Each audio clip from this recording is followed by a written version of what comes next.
It's Sunday, January 11th, 2015 in Pensacola, Florida. The 911 emergency center receives a disturbing call. Pensacola 911, where's your emergency? I need an emergency. Right now, the shooting at the corner store next to CVS. Okay, do you know if anyone's been hit? Troy Dave's hit. Get an ambulance here, now. We are. Who was hit? Some young man. So He's bleeding to death. Somebody just shot this kid 3 times. Okay, we got everyone en route to him right now. This guy's dying. I'm not Okay. kidding you. The guy is dying. The victim of the crime was identified by the documents found in his wallet. His name was Joseph Edward Ross. He was transported to the hospital where he passed away. The police secured the area and began investigating the crime scene. They documented all the evidence of the crime. There was a crowd of curious people forming up, so the police asked if there were any witnesses who had seen or heard anything. One witness saw the victim walking through the parking lot, talking on the phone and arguing. Shortly after, the witness also saw a red Dodge pickup truck pulling over in the parking lot. With this evidence, the detectives arrive at Joseph Ross's home to notify his brother, John Ross. They also questioned him about the red pickup truck. Do you have any idea why we might be here? Okay, your brother Joe was shot and killed around the corner, over at the corner store. He was shot? Yes. We're trying to find out what happened to him. Do you know anybody that drives like a red Dodge pickup truck? Well, my friend Nick does. Who's Nick? It's just someone that I met through a friend. What does he look like? Is he white or black? He's white. Okay. And he always hangs out with a black dude. Do you know the black male's name? I think it's Gerald. What else do you know about Nick? He normally carries a 38 or a 9mm. Has he ever gotten into it with your brother before? They argue about a lot of stupid stuff. Nick's really, he seems like he's crazy. I wouldn't really want to mess with him. John said Nicholas Naring was 23 years old, a small-time drug dealer who was out of work.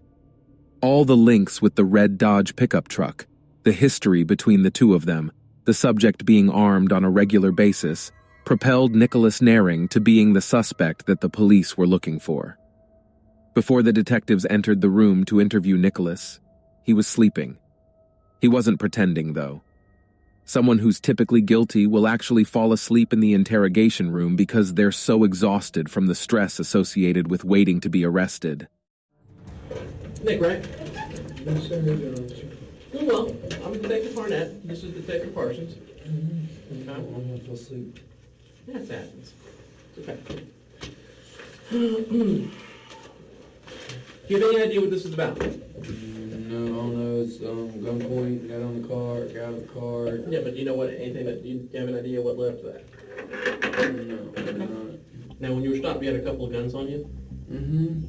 I was going to go to shooting range. I just turned the corner, and the lights went on. Okay. Well, while we're here, we're investigating something that happened earlier tonight, and we're wondering if you could tell us what happened tonight with you. Well, midnight. I was at home for the longest time. Is there any reason that your truck would have been at the CVS around the corner tonight? No. It shouldn't have been. Then how was it there? I don't know.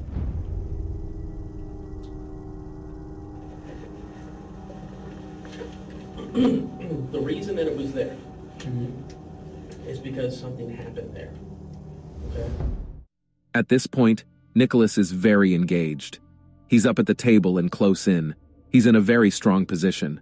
The detective also moves in to show that he also has a very firm position in his assertion that his vehicle was there. If the detective leaves the impression as though he isn't sure, Nicholas will take that and he'll run with it, and that allows him to have an escape. You had 3 guns on you tonight. Yeah, one person, yeah. You fire any of them tonight? No. Okay. Well, let's just say, for example, that maybe it's not one of the 3 that you had on you. It doesn't alleviate the fact that you were there when shots are fired. No way. You were involved in something tonight at that location, and I'd like to hear your side of what happened there. When he's feeling threatened, he starts to back up, and his hand actually goes into his pocket. So it's another defense mechanism people usually use. It also shows the detective that he is hiding and concealing what actually happened.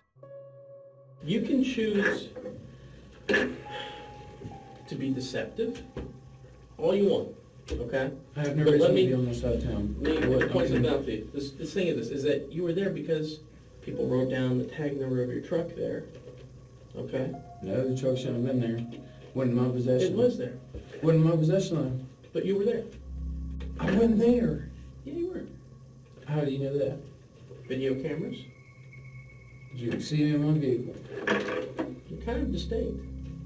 So I'm guessing that thing had full video around the whole camera, around the whole store. I'm not I'm not telling you even- there's video everywhere, because there's not. At that point, the detective didn't have video of this shooting, but Nicholas is nodding because now he believes it. The detective felt comfortable throwing out the bluff in such a way because he didn't think Nicholas was going to call him out on it and accept it. I watched them. That explains why it comes right in my ass. Does lying help you? Lying will do me Then stop it. Why did you do what you did? but the truth. Yes. Motherfucker's a okay? That's straight up honesty. Motherfucker's a okay? He deserved it.